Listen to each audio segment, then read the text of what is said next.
rise no. This I say. Okay. Say what doing work is home. Na what to amaketemu because I already days will be ye be mawa odanase tiranase. Okay. But the reality and the difficulty this government will be facing and will facing so near for the time I yet to Abama President Mama levy month on focus on building the economy. The government attention near ora what do I say ora operation loot and na loot no so olutu and lutu into no be gina de gina near the pressure ko to atrege so na to gina so enhu ano and na omo ekoba and na cheche into say for the past 11 months no solving the economic problem no the only thing we to my say na we mienu yan $2 ngu system ni mu na dollar mba form na eno nso guarantee economic growth. Okay. If you no gold no guarantee gold no yan to na yan fe bi nso emo economy no into no watch here the economy no is still a recovery into no for a buy the way almost case dollar ba form nyama ba atiti nyama so nanka gold yi abana ka se man fon to mo no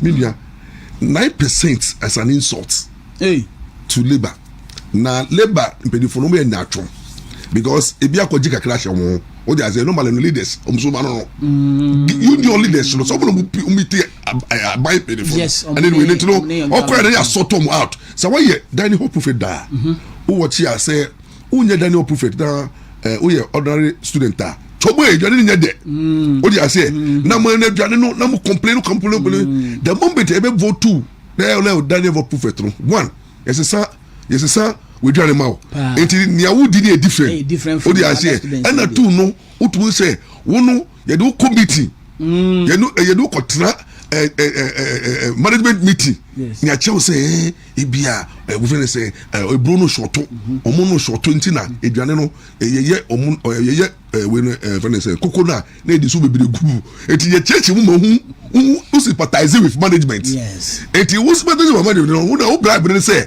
who could different from the other man kofono.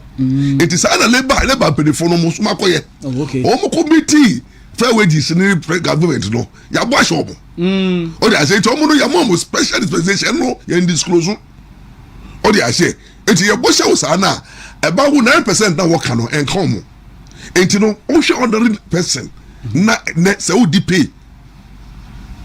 1,000 cedis the other come one more 90 cedis o dey say you 500 the other come out 45 Ghana it one to mukra geye it's an insult now the woman say this kind of pay rise no these politicians any mama appointees ren come ebu come pay come touch omo dey through other means corrupt means anyways a means contract and whom you know then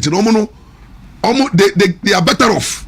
Okay. And pay no a move on until say be 9% now usher and the economic conditions of the ordinary worker say ordinary worker who pay over the issue of light bill there are 2 man and 2 year how many percent water bill minua o renter o mu no landlord no every year be a super no tumu good transportation o ti ase enu emaye ene nkwala no school fees ene school na yekono obebia January obebia kwan enti no obia de ka enti ene we no December na ekodi no obia ye because January na SS for no go school enti no school fees are here triano and me mama for even salary nia and then the school fees almost 2 months 9% to maybe 20% 30% o dey say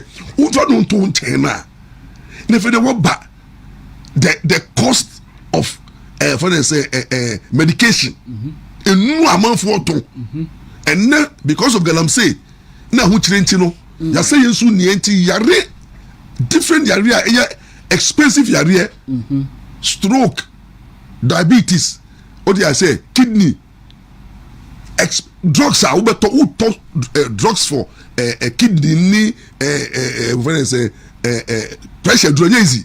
Enti medication krano mune manfo sika o wie no a ansa na ba normal food the cost of food eduane bo aye din and na manfo ntumi nwe eduane and then no aye check and then dokun gobe anu kwa gobe kwa sisa no dokun suru dokun the exercise am dokun enchina dokun an enchina mo kwa no dokun ye boma wa kitikiti ni ayakirikiti ana china mo so de 20 cities 30 cities na kwa sempa na lawyer okan o dia se entino amanfo hu kiro mo amanfo obre na instead of the government focusing on bread and butter issues nyame be ma amanfo ho ha mo no slogan and ya chiwe na butu se nyame ekoso nia no se se a nkokon ketinkiti na almost say Wednesday or lunch, you know. Even now, cook kitty as of who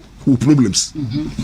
What did I say? If there been a cook kitty, no, over a general mono, Minia, and look at the way it's a net sika in the because government didn't spend it.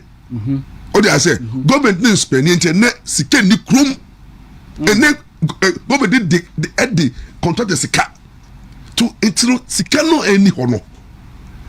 Di so benya cedi no nanya cedi no so ani di easy and then omomo ye adwuma we $40 no dollar no nya pa na ho de abafom o di ase enti no there is a sense of hopelessness make yi enye easy but leadership arbitrate the ordinary Ghanaian the labor because some papa employee can only say 9% na be affect you because the pay and coin politicians in there we share some media mu 1.5 billion we share chief justice mo which those appointees you could see some no I mean they don't care about 9% and you know this is what the politicians will do but nyame na chia labor foka yes let me try because you have a buy and another or 2 more 30%.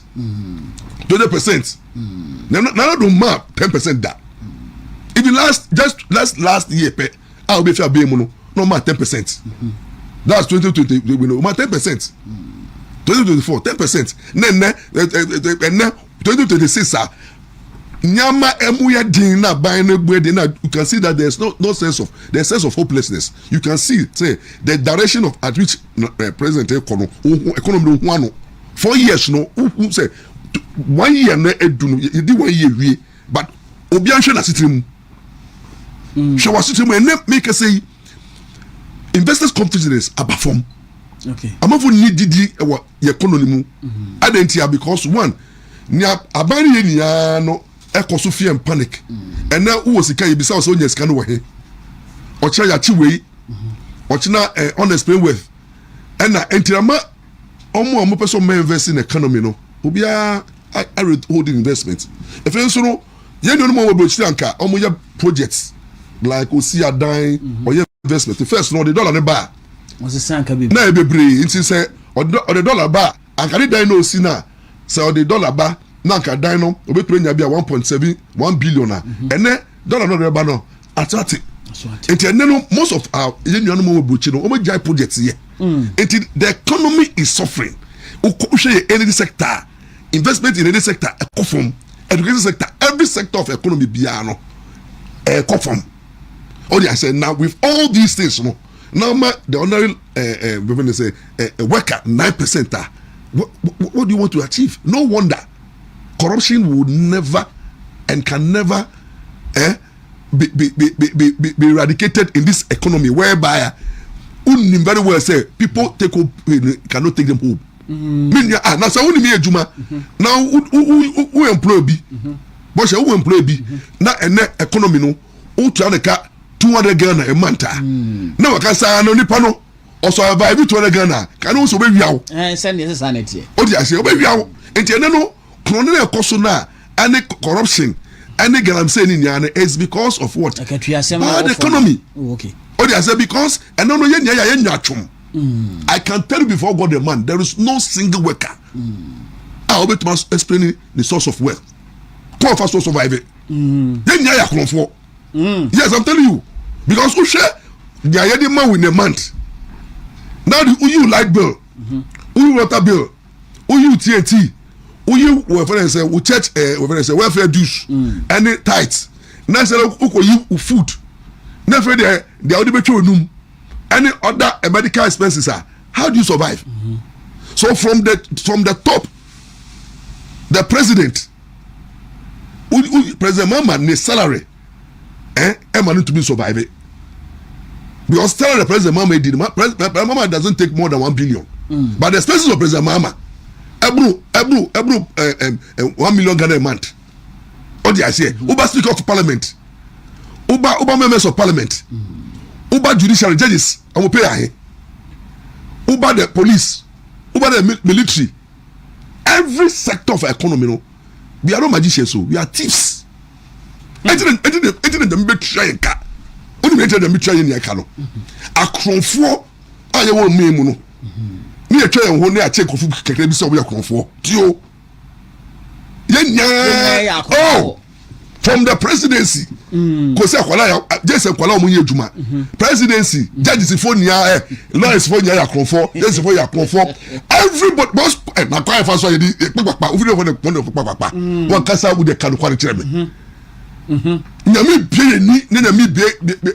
ni who be a quafa so amafo enyesika e de show mo memu a tintin akronfo a egu memu na cha akronfo kakra bi ni akojeli omo tin be try ka no entina wudim wo jeli wo judge mo na wo te ho no se wo kasa no wo je bribe na wo je bribe wie na wo ye kronfo no bi be wanim na wo jeli na entina na suppose you know ebe man kofo bebre judges for bebre ngwa asemo na judges for bebre yare o ti say because we a judge na wo kasa no wo engage in corrupt practice o je bribe na obi ba wenim na okowia banche na o judge ti ho 10 years imprisonment 20 years imprisonment like the same way galamsey yakai galamsey na obi ba wenim na galamsey na ye no amanfo ye galamsey ama galamsey na ye no so no government no come one all benefit from galamsey. Listen to me. This galamsey fight history. Galamsey that you know crano. You do what Rebecca was something. But I'm about to say yeah, what you are engaged in, including the anti-corrupt and yoko kofu go honiano yoko foro that no moye everyone did bribe yoko foro na onu investigate and pay ai you know yoko boss be can say comedy omo unim the yoko boss be can say the workers they are not well paid. Oh, okay. Odi say I'm keto anyo and most of the anti-corrupt agencies like yoko, they don't resource them well. Uber OSP wabeka enko stretch edi sankofu na wo so mo go investigate no ni pay 2,000 3,000 no be edi $1 million oba transfer no dey start no interrogation penal ube won no aye ono obodo na dey blame. That's how it start to ono go into 1 billion no na ko see edi ecotes na ko wi ade upa ko bo obi epo 10 million Ghana cedis na yen ko CID ekotesisia o ko epana na CID for mo fomo o de o meya o wa babra o bo se ebe ka cho so upe cook adentia we wi ase kese okay to mo na federal investigator no be no trust any commanders no trust ya na o sika no o ko wi bi we he first we be say bi we he o nya kire say bi wo ha mapa na o so pom share. That's the reality. And when you go to these anti-corruption agencies now, that's why they caught deal cartel. Once they started accusing the Attorney General, so deal cartel. They in the anti-corrupt institutions, their workers they do deal cartel because of comedy. Now me time very well those days. Me what I forget back here. Or friend me say Nisika would kutum ni aka 20 cedis. Judge those days. I'm talking about 18 years ago. Second court judge catch me say I can't 20 cedis on ho. That's I judge now I can't 20 cedis on ho. No back court. No obi brano bribe of 2,000. Bibi sao. maybe so when she says anya twimle de ti wono ye de ti o memu na ye nya ya akonfo na ya dane ye ho na ya de ni search them ebi mu so me akonfo from the investigators anu nya no the days e koso abai we ba ye dream ni katashia omugusu ye sika ye checheche wo a Flaster house ni other areas no these people turn around and they want to behave as if they are angels. The reality of the matter is that we are all suffering in this country. Obia pain so no. Na kwa fa so man for survive no. A lot of them are surviving through illegal means. Ebi mu di no e dream katashia, ebi mu di ni pakpakpakpa. Root trust. Root trust ni so ye bone. Root trust ye bone. E di kwa fa so man for nya omo ho no. And now ka se obia mra the whole Ghana. Judges are who are Ghana ha. Aside from the judges, the judiciary. Okay. Mumbisa judges say what country and say ejapade ahino mo na kwa fa so munyaye ye fa kompa mo pay from the Supreme Court judges nya no ko show mo japade say no lawyer obi maka say bia obi amanfo kra na de che mo oh my friend and say the big man dey che mo dia a gift but the moment akwala no dey be nyi de pon a bribery so that here who watch it yes but if you dey che mo a gift but who other way can dey che pa you are being corrupted. Okay, you see the hypocrisy. The selective justice and in I'm saying that the unexplained wealth of the ordinary Ghanaian, 1,200 Ghanaian see dying a talker ediye if you are so for no crowd you are so for tenor sorry amo ye no do ano we say means no me survive say so for no crowd say economy ni ye observe omo say economy ni ye pa buy economy so be no kasa so for no we say so for kasa am the media no so mo din ko da bi tio preach am say economy ni ye only be ye no so what cash out okay also for biara obeka economy ne ho ton no or cash out two things cash out e bi no either so the work abo aban na aban the want to payroll so and now who about homonti no ye mausika and now wakasa no who find ways and means what do I say who engage in spiritual mafiaism any black bullying any extortion it na so for no boy po no minister and na collection so twate the ordinary Ghanaian kwa sorry the ability to contribute to another form and then you sorry nia egu and then amavu be bring to because TNT a obekọ adwuma de ekọ no okwa ekoto correction welfare dues kofi na ama enti ahokyere ewo ho na me pa bone say workers no they should endure what you are going through and omunya mbreye Professor Ampaw saying say 2026 a better worse than 2025 yes sir I when I look at pastors 24th December say edu 31st December na ye call ye share commission mudin sa and ye be di ye na me hwe mudin sa me hwe pastors ni biwa and 2025 will be well the world ni ye hwe sama to ye 2025 the worst year the worst death titi fo wu na to 2 years 2025 yi enye easy na ye pinko ye nim no e be ye worse woni be ntia it's because say aban bi betra so na agenda ne say on fa no kware ne prepare ye enye djuma na obey the offer the selective justice media me confront di yi media me confront ye ade a ye ntwom asem ye ntwom aso ye nkam asem ye butu so ye momo special treatment na media matanfo re die me gude ni mase me kum no me se no mama ni wache no efe so me wi a mama wadem and that is what Matiami do catch president mama. So in the second coming no buy no Matiami I release this statement or say mama any NDC ba mo buy no o my agenda ni say yenchichi no mo opponent entumu yen use the Iyoko and the court no to use bail as punishment and no Iyoko 100 million bail condition na court no so aye no but Iyoko 100 na court no so aye 250 what I say like it Iyoko the court no sing the same song okay and a case so a couple one particular judge. There are some judges here cases are here political motivated cases no homo and echo ya bo. And these are the people, these are the things that NDC mama kaseti ayo. You mama bro opposition no or say na do and the cases in ma NDC MPP judges. And then what has changed? Because I said, you know, I look at Ghana and I can see doom. Yes, because the president is full of vengeance. Mama Bufu. Mama you'll be a mission dinya or sre. But no srano biao. Do ya grada. And before I grada, Bekumuro, and that's exactly what you want to do with Chairman to me. Chairman to me, I don't know. Tell mama and I saw. What I say, okay, Chairman Kasa. Okaka said, mama, I read the meat. Suddenly, she mama. Spiritually, what you tell me? Make me so die. And mama personally no want him to be jailed. And the Bible man so the same thing. What I say? And you know, a agenda, a bibia personally, mama is hurt. And normally, President pen away to me, I free for jail. Oh, okay. What I say? In Ghana, our constitution, no, it is only a president, even if the judge court jailiwa, he can pardon you. Oh, okay. It when the president is annoyed with you, you are doomed. That's because I say no institution has that power. The court can jail you, Bama will free you. Urefi. Muntie.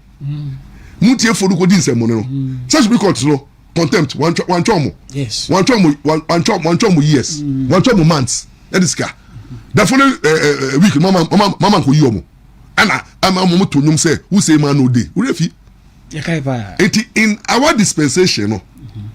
When the president is angry with you, you can see how use the state machinery to pursue an agenda. So, want to me persecution no, is mama vengeance and Ibrahim mama vengeance and your law. And your law. Some of us, when you sit down, we look at it, we see playing because you could see, say, almost every case be NDC pursue no. There's some cases be money umupa. Ebi won so no mabogu. Ebi won na pre-bargaining. What do I say? Ebi won omo almost set omo near free. Now Attorney General pre-bargaining. Na betia na ko. But once say do want to be so no. Obeka just say na want to be pre-bargaining but or see dey be. Me wan na true but obeka just I don't see dey be. And na Attorney General obeka say mama fa pressure consult because we be ko mama. I told you na ka you. That that is on record. Mo social media. It's on record or say any ejuma ne boss ni mama.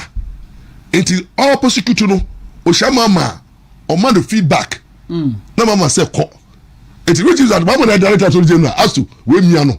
We ja no. Please are you getting me? Until no muti ona mo say Attorney General no is acting independently no. It's the president who is acting through vengeance. And the vengeance is the Lord. The one say, so assume nyame na or your service of God mapa. Now service of God when I say pastors mon to for say hey to me ne kwanya wodia unni obia so to me Ghana for number of 4 years to shena sa to me no ye pepro ye yi o personal o pain if you mu na mamrande obi endi ni say the city and now you judge who you judge na ma politician bi no trust na ka cho say we dey jeli na wo dey be ba e be time be ba sa politician be ko but sa meeting no obi be te so wo dey tell me ka sa wo dey ntiga you move to second topic no so a me che wo dey ntia me ka sa. Okay. Me say we a judge. Na dia kosui. Why they say my politician be am na make a judge say oh reset agenda. Enti jeli na ko jelia. Waso be shit when they change your government. Because utiye when uye obi evil. Na nyamra kwan so a. Nipa do bon pa kra na ewie uye. Okay. And obi a wo memu everybody is born of a woman. We are all at the mercy So let the judges in this country understand that they are not king gods. They are servants. I'm speaking. I'm spirit to be able to and I'm talking to the judges in this country. Say they are not king gods. They are administer justice on our behalf, and they should be very careful that more being useful because of the personal agenda. Because because it will come one day will come and hunt you. And hunt you forever. With family, with children, you pay dearly for that. That is why I watch here. Let me tell you something. Police for open omo yare pa no mu kwase wo no mo bre police for the ventia omo ji kwase bribe police for jeep police yes dia man for police for no enti police for ni awoto was escape bi omo je o yen ni taxi driver ni pay endu 300 Ghana. Police do almost about 4,000 5,000 Ghana. No one bribe. And then your police for get in the idea. Sana said you no be call institutions. In this dispensation, when people now get to know say mra nye juma I'll sort me call nyamia oya o trade paka say na juma te no. Ti say na we juma ti bia no. Ye won ko bi a ye ni omo agro. Intermediate make say Ghana for abanya wo beyi mo ma nanim enko ejuma na onye won ye to abama no say reset no on from best setting economy no ni endi ye ho na ye bre Ghana for bre wa won bre no na say wo no mama hwe wo ye NDC ni abeto line mu because obusu ni bi come up but the majority people who are not NDC mama circles the ordinary Ghanaian the neutrals are suffering, children are suffering, boys are suffering, girls are suffering, the elderly suffering. Obia suffer. And you know, 9% no, it's a gift to the people of the ordinary Ghanaian. Some don't go to Aba. Some say Aba with no papa Aba. Into more carry 9% no more soldier on. But 2026, 2027 no, I wait years for us. Girl, I'm saying issues in the corner. Yeah, I too for say mafia for the more a rim. Okay. Na mafia the more rimwa na than 2 sem. To watch your current, you know, NDC wa enable galamsees through the campaign promises. I'll call you. No, the winning power no. Wa share galamsees no. Ebo. Yes. Say na buy mono yen chiomo. Ni ebe chiomo no kan ebe free omo. Ne fe nso no omo responsible mining. Into no mama council later na o committee press na ebisa ne say Charlie. Girl am say issues na eba no. O say say almost say yensu kra na esa say kra na dia because in this kefim.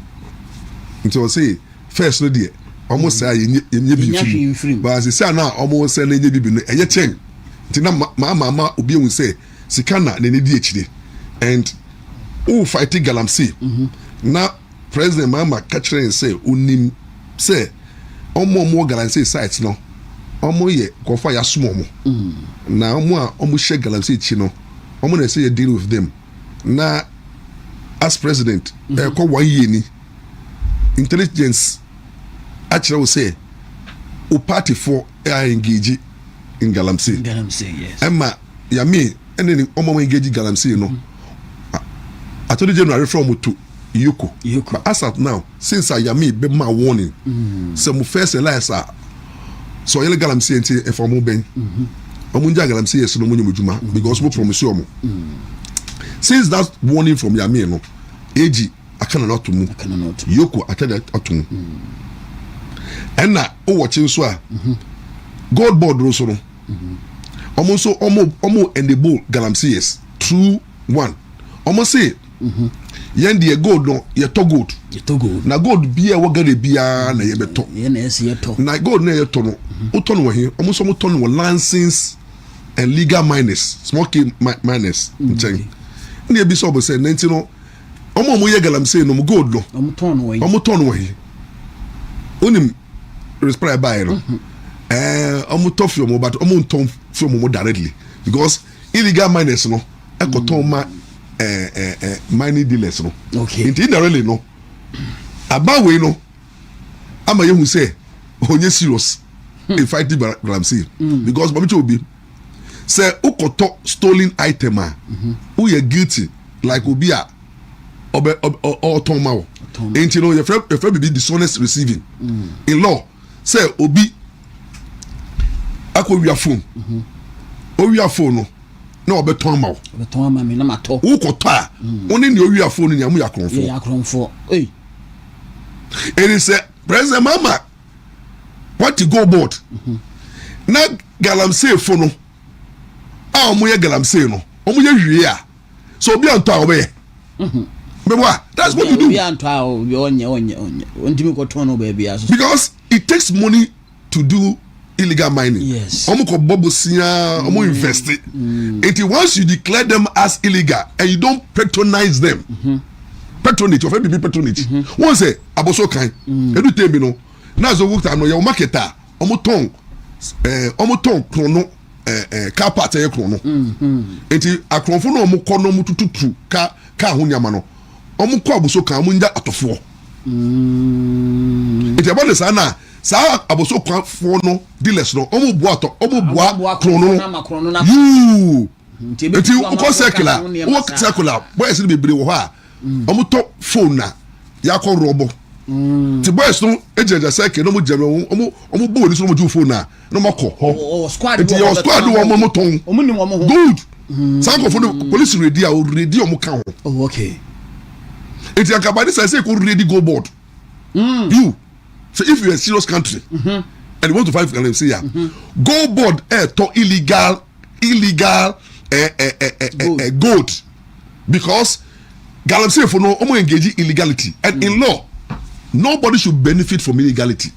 Okay, you can't benefit from illegality. Bibi enye and if the guy says I didn't know na illegal na makwaji gold na wo koto ofiom ho a ono mu nia no mu ye galamsey.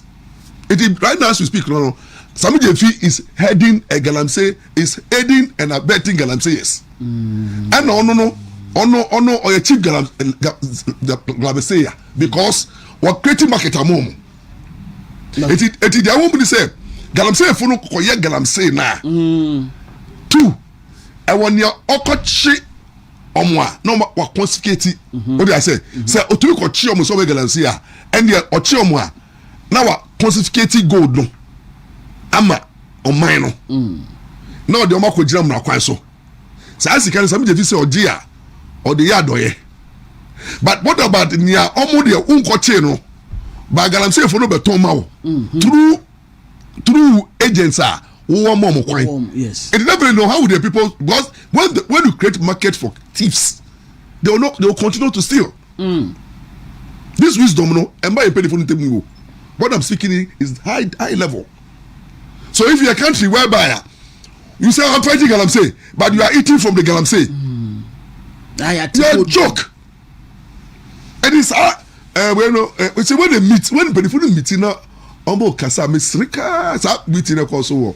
Say Ghana Journalists Association, nice presentation. Yeah. Say Yeshia, but they are not. The people are not serious. It's talk shop. Like I say, you could share they read the speech. Now, the role of the media against a galamsey. Talk to me. Kazangwa. The role of the media. What's the role? Media role no dey there. Media role ni there. Media na okoha onye armed. Na media for no kana bebre dey compromise omo. O dey as bebre no ko na galamsey mom bibi na ma yedin. Boy you pay say house now all fighting galamsey. Asare bibi no. Don't no. Our joy news no. On put on fight you. All the media houses could come to smart me can tell am ma yedin. Can tell na no de. What was second ka galamsey wan sem da. Dabi. Et media na kasa no omo rope and say the way they fought Nanado Abaye is it the same energy? No. The energy is not there. Even that graduate in the cry, yachi, when I say, and Kofa, Hidium, almost look at the media. MP. Station, but could be the because of the metro, but wait, RTV.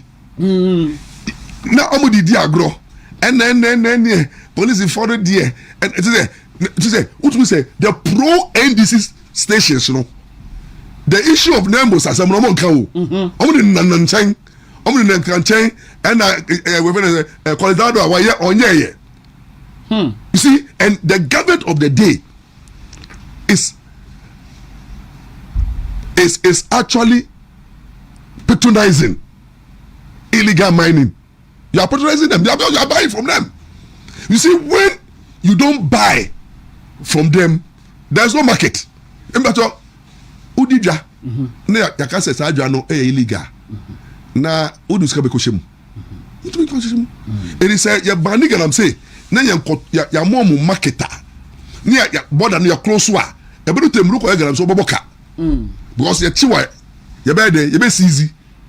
It be mark, but if you keep on allowing them and buy from them, and if you buy from them, I say obia media minim say oko wia o. Woko wia de o. Oko wia de no. O be ton mama no. Na make just say me de say me de me to mama potential me nim say wako robi obi. O be ton mama. Na be say e ya odi say we are sure. We say me de me ton kro na de o. Odi I said that me be say o. No say lawyer me say okay the farmer but me nim say okoto. Sa na ban na ye.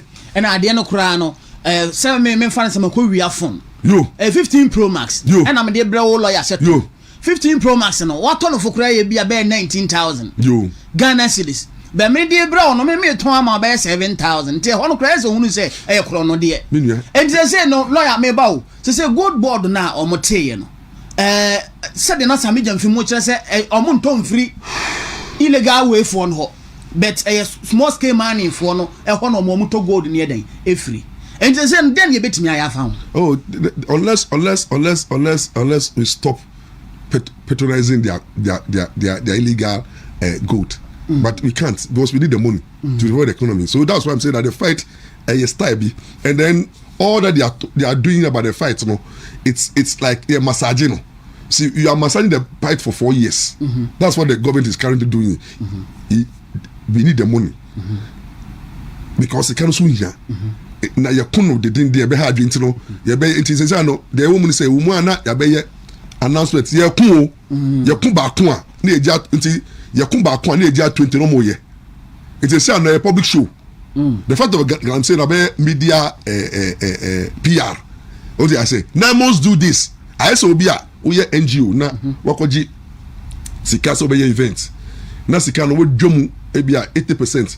Now the 20% are called t-shirts. Now one man can for brass band now for kitty. And been a buying you know. I also be a orphanage. Now in Kuala a journey bar what chemu now for that is what I might do. And you know there's a showmanship of as if you are fighting Galamsey, but the reality of the matter is that the president and the people, the government in power needs the money. The economy is down and the gold is bringing the money, both Galamsey and then the legal. It's a legal and Galamsey in Afra. You know, we are pretending to fight Galamsey, but in reality, the Sikane Nyefimono outweighs Ekune Ekono. You know, there has been compromise, and that's where I feel very sad. Say, when we begin to look at somebody like Chamaun to me issue. Now, you know, and it's amount to me again. Say me what amount to me? How many years? You're giant of mining. Oh no, or yes, small scale mining. You giant mining at the time. Crab not by what power? Yeah. Or stop here. Yeah. So 5 years new. Yeah. I buy where so about the license scribe in the same. It's more than 5 years. No, amount to have stopped mining. Only one necessarily they are brain or so. And those who are in it, they are being shielded and protected and guarded. It is a who a judge, not the case is how will you feel? Say you do biaba say wa bokrono. But unim say amafo bebere so bokrono. Bokrono gu so am bokrono pa. nti won to me case ni say no me hu no say a case very interesting na ebeko me judge no trick case ni edi so oye oba me mpa bo ne say me be man na kokudro na montie obia on fa ne conscience and a law no anya adwuma o ma prepare anya adwuma na want to me with anything manager no so no ne ho yɛ mmɔbɔ kakra ne yɛ mmɔbɔ because onimra na onim nia ɔde ne wakɔ hyɛ mu so onimra na onim da ɔde wakɔ hyɛ mu a it's not easy say obeye an accused person na atene wo a prosecution witness na ya frewo na ye ne what transfer kokuro mu o dey say atole je na frewo ne what transfer kokuro mu chale ko di o boss ko konsa ko ka de wo mu de kanda ne ho nkyere no because o ko kan nia e ba ma ne ho aye free a ye ntia oka under the Witness Protection Act no 2019 no obia odi adanse ma wono you to be compensative. Okay. Yeti sa enti akoko no ye wo sika to de na under the act no ye be ma no. Oh okay. And a witness bia ye prepare witness enti ye be prepare no. Enti ya to de na ba on de be ko transe bra ko bra onim bi uskura no ukana ka ye de wukutum but enye woni target ne mutum ne ye pe no. Enti no so obetuma kan say eni bi na mo say government kokoye we no sa we no jagba refi yes jagba be ka che so coach no eni bi ato no jina ye no o kan say na cheda ka say na ye fa wo ntumi on the target na ye njeli no enti no we be jawo enti no onim the legal implication of the ordinary room into watch here because young coach ni ye ntino ya ka ye de wako ka asem kokwe mu a e ba ne se na fe de na media eno ni issue na o kasa na o mo bia unsa to de na frewo e na no trase e no be din komo e be so komo ni di na no ka o wie so a witness statement a ya file wo court na o ye witness na in law no a witness no you are party to the suit as a wo come adanse wo court no the adanse na media mu na otio na all your media testimony or radio stations wa radio stations for 10 and nyama okoka wo court nya wa ka che radio phone no ama radio phone analyze it na ye di che ma ntumi mfo na wewu na attorney general en won no say hey witness the all na we are state witness, we are material witness. Don't talk. Because they are contempt of court. Because what precising the matter, the witness statement now they call court. No, what precising no? Because a witness statement are they call court engine to me. But what who discussing on the media? I mean, now call every radio station now. People are discussing the guilt of wound to me, and they will and we share. Oh yeah, immature didn't you know? The kasemu and I mean them yere.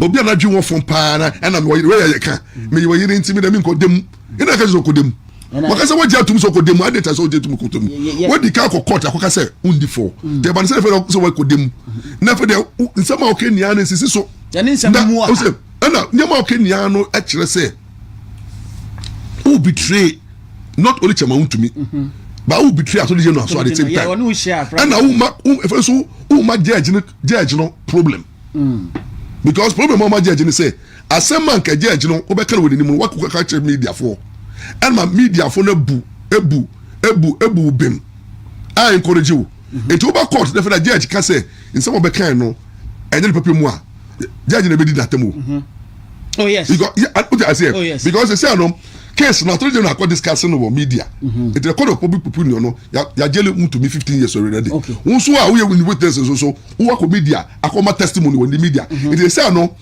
as we speak right now no all the media houses and the ordinary Ghanaians are omunye neutral won say your Ghanaians be wa omo ye NDC4 into omo no ayomo de and na your Ghanaians be wa omo so no omo mpe wuntumi asem naturally e bi wa sa na mpe na and there will be one so or you neutral but o believe in your kano because all the kano onim say enye ne kwan so efe so no ya oka no court dey say oka no and so oka che no abontin me hu bi da since me a lawyer for 24 years 25 years no me hu witness or to me granting interview on witness statement before the court matter stop judice meaning matter pen before the court and the witness is out there granting interview attorney general entry na so now one undermine the authority of the court because court no what to me say witness statement can na make yi yenji ntumu yewu witness statement if judge no call case management emu to be lawyer bet my raise objection to nyama o kano na either eba admit and eba reject sa nyama nia no we ja to ho and now nam court of public opinion no need that technical know how they are not judges and you know what could discuss witness or public I could threaten who to me a blackmailing no o di ase I can go asem I want to be home I'm a man for judge and no comedian mo want to be is hot want to be will go to jail that me this is root to me rights right under the constitution so you're innocent until proven I've been abused and trampled upon and everybody is quiet in this country our chiefs are quiet yes our lawyers Barnaba Association is quiet because of Kokasa CI and this woman did that them but they know the lawyers are quiet the Judges Association of Ghana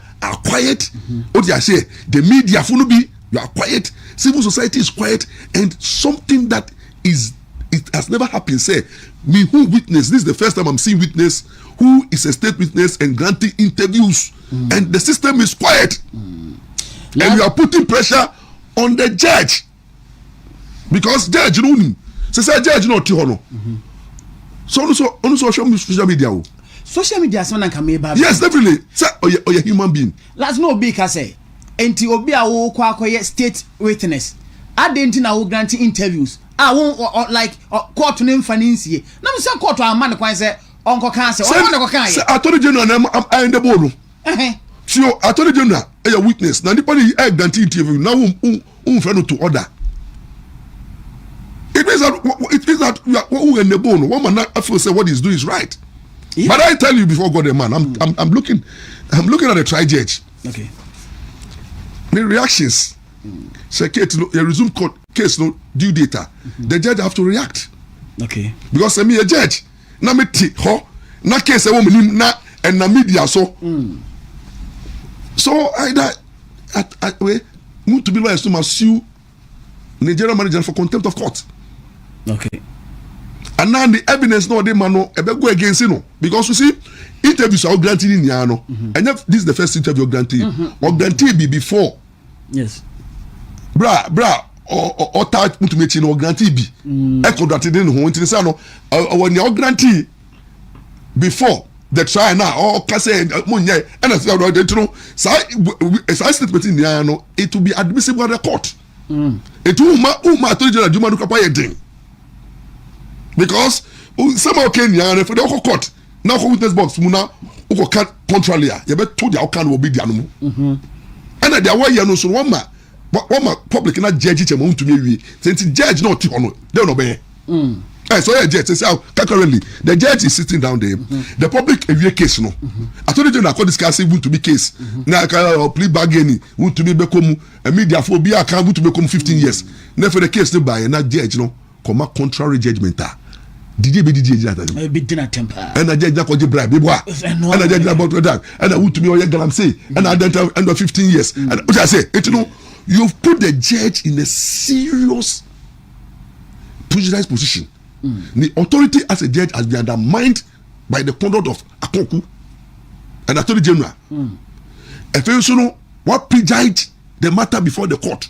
Okay. 2, what violated the right of Chamaun to be the right to be innocent before the court to pay any court to pay. All Ghanaians who can't take a night to say every accused person is presumed to be innocent, not only by the court, because every person is supposed to abide by the Constitution. Everybody is bound by the Constitution. Okay. And people who are calling Wood to me, Galamsey no crano, they are violating the right of Wood to me. You can sue them. because no court has declined so. Okay. Now the case will go to court and agree from who the outcome of court will be subject to interrogation, it will be subject to cross-examination. And who to me, all that who to me have to do under the criminal law and the criminal procedure, who to me have no, who to me has no obligation, duty to prove it's innocent. All that he needs to do is to throw doubts on the evidence. Okay. Doubt means that so leading evidence to show say as someone can a bit why A, a bit why B. Once or succeeding in throwing that doubt, the judge has no order than to free him. Okay. Because it is better say over 99 criminals, even freedom. Now over daily one innocent person. And the case before the court now, change about the case now, it was spiritual, legal, political implication. Because who to me will fight for his right, who to me's family will fight, who to me party will fight, who to me sisters will fight, who to me supporters will fight. Is it the judge in the crowd of the case no spiritually no? He's coming under serious account because serious account they say will be born pie. Obi obo pay who to match him. Obi declare fasting. I mean, be born pie. To me, you know, all this spiritual thing now. Judge, no problem. Judge, no, there's some kind of mobile. Or this kind of pressure on the hair, no. Now, the witness, other piano so. And the one, Jimmy, Jimmy, ho. Now, I shall not. Chip the whole off. Chigu, papa. Now, the rest you say, Mammy educating no. Maybe to judge the matter, but I have to educate him. Me educating audio Ghanaians. What do you mean? One of the things are in this of Ubiaye in life is to be disloyal. And now, Uni Ubiaye asa ho na wo betray no. Betray no e mu tu. You were genuine betrayer. Say obi se ko di bone. Now say me ndi. Na enania uko ben no. Na oben no obi say obema o bibi papa che no. Nti we inama. Na nia wo to me akwala na ye no. The work na ye no. Ema in law no. Ni refi hu say attorney general we. Ayeni. Yisuade in law we need the power to free anybody. What do you mean? Okay. We need the power to wash your sins away. Okay. We need the power to declare you innocent. We need the power to acquit and discharge you. Say and the power want to say, why you born it? But me attorney general, I don't feel like me charge you.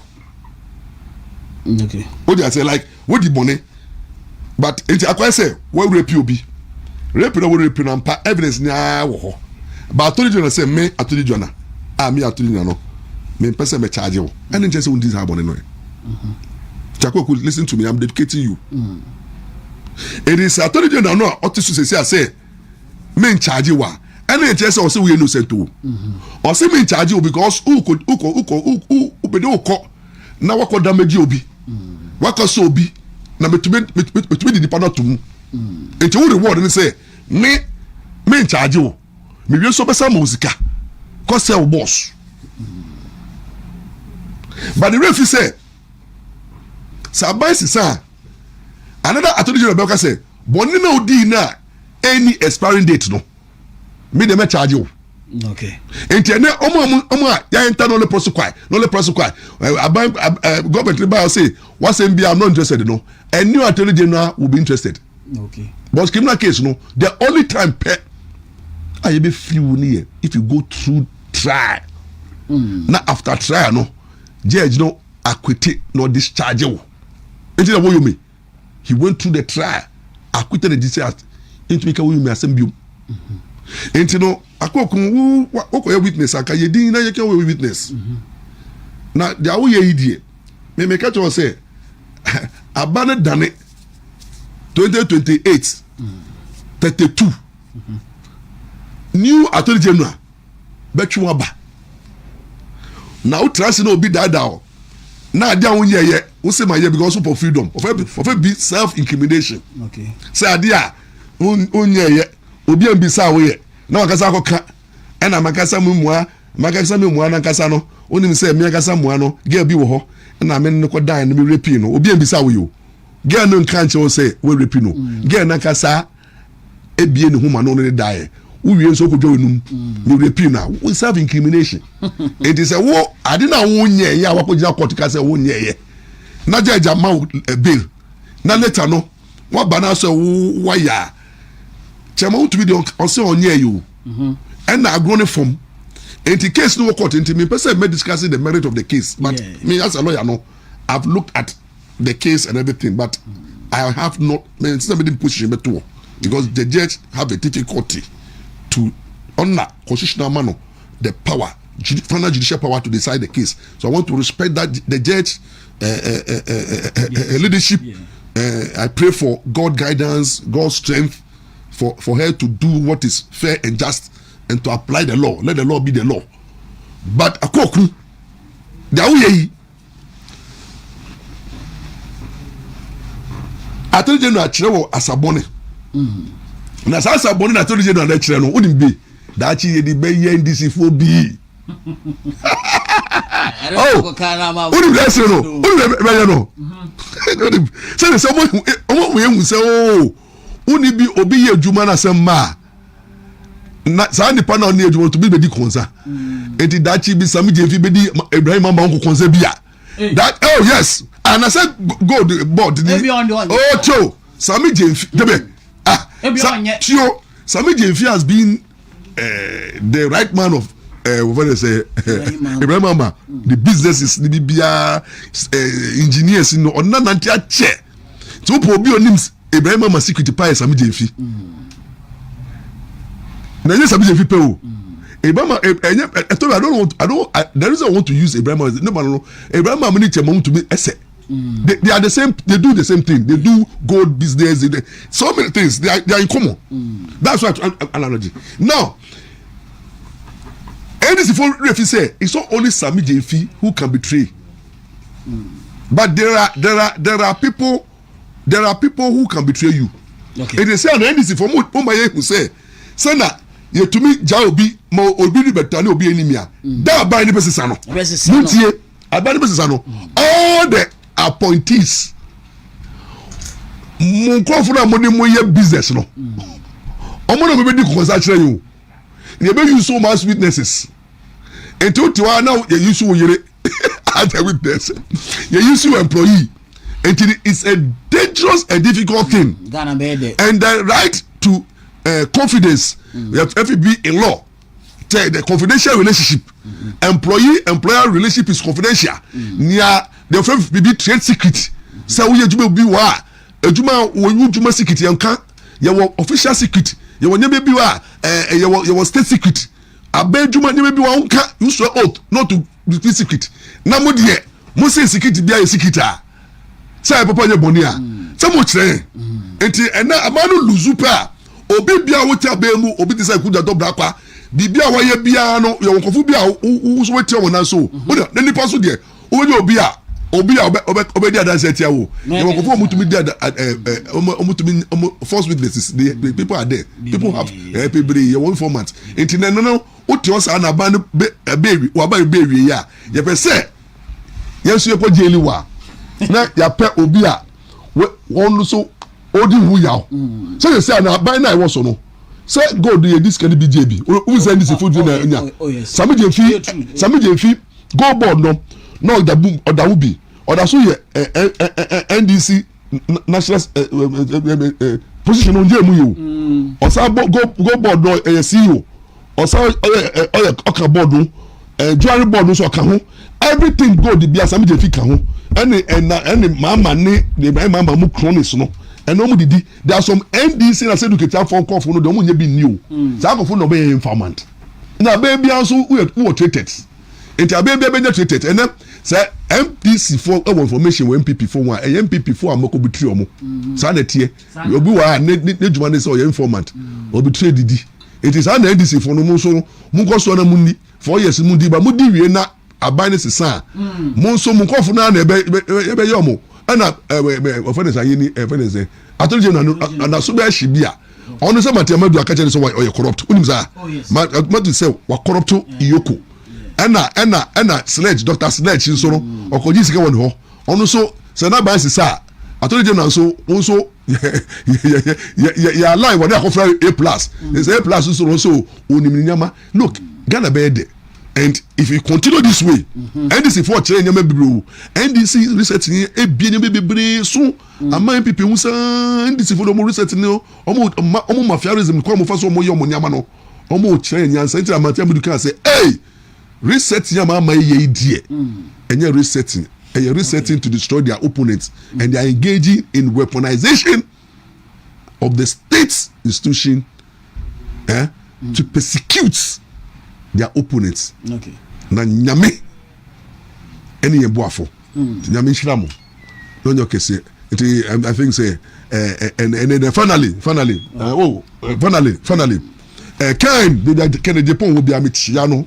Me geneso or frame. Ken me Kennedy edim komo. Nyame komo. Obisa me say me no na controversial. Na me say yes, me say o me bitino. Onye controversial dey obi anim say o dey. Ona ka da mabe.